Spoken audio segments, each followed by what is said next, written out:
Here's what a good stage mother knows. It's not enough to be pushy.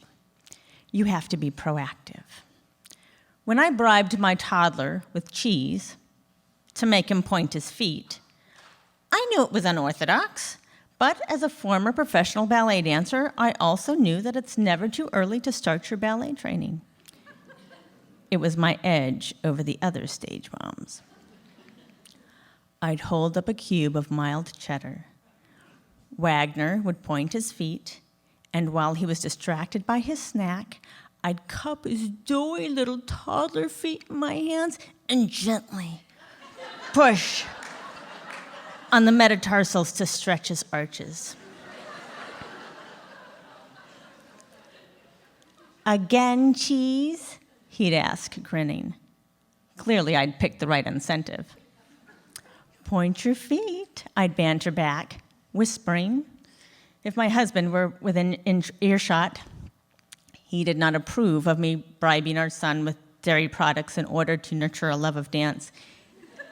He thought it was weird, even though he himself had danced in the Nutcracker every year since discovering ballet in college, and he never thought it was weird when I stretched his feet. A good stage mother knows the passion has to come from within. And if it's not already in your child's heart, it's your job to put it there. When Wagner turned 4, I decided it was time to give him a taste of the stage, his moment in the spotlight. It would be much better than cheese.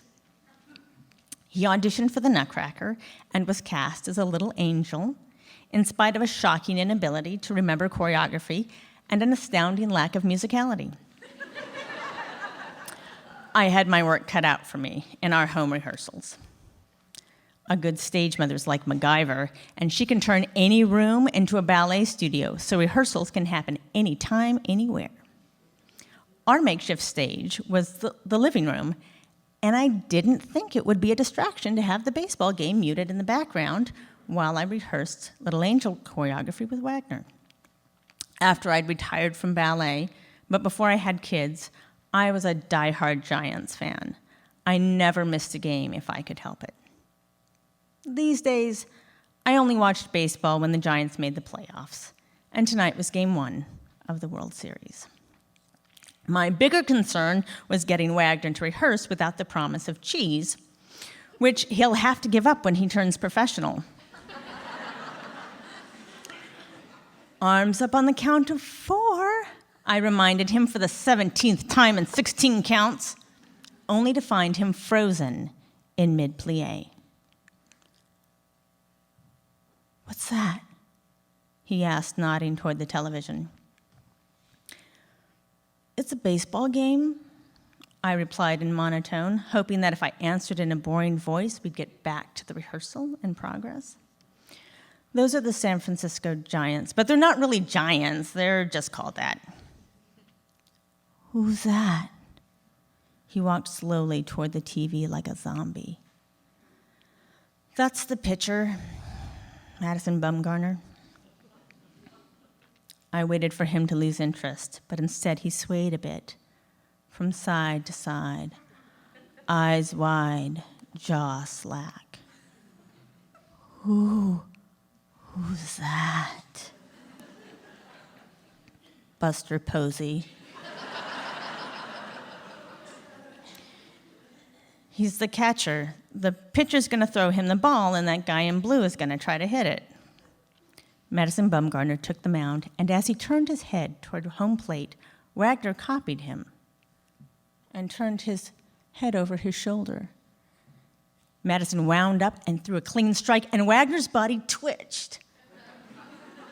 Like something inside his bones recognized those moves. Over the next 45 minutes, I explained balls and strikes, slides into home, when the ball went over the wall, that Pablo Sandoval, the slugger they call Kung Fu Panda, wasn't a real panda, that the outfielder's name wasn't Underpants, His name was Hunter Pence.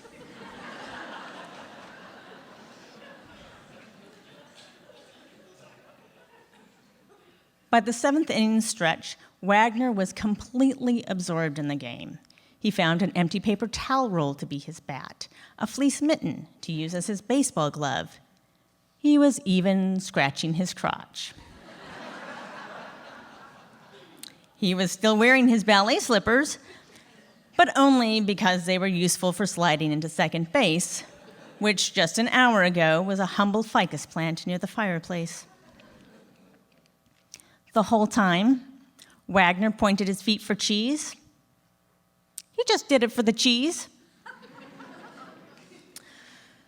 A good stage mother might never know this, but a good ballet dancer does. You force it, you break it.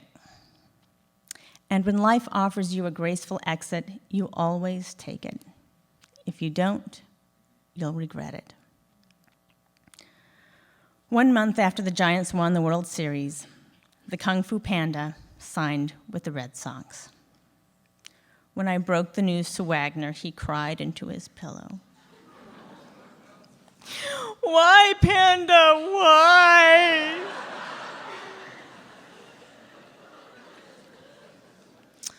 "Oh, honey," I said, "I know you're disappointed.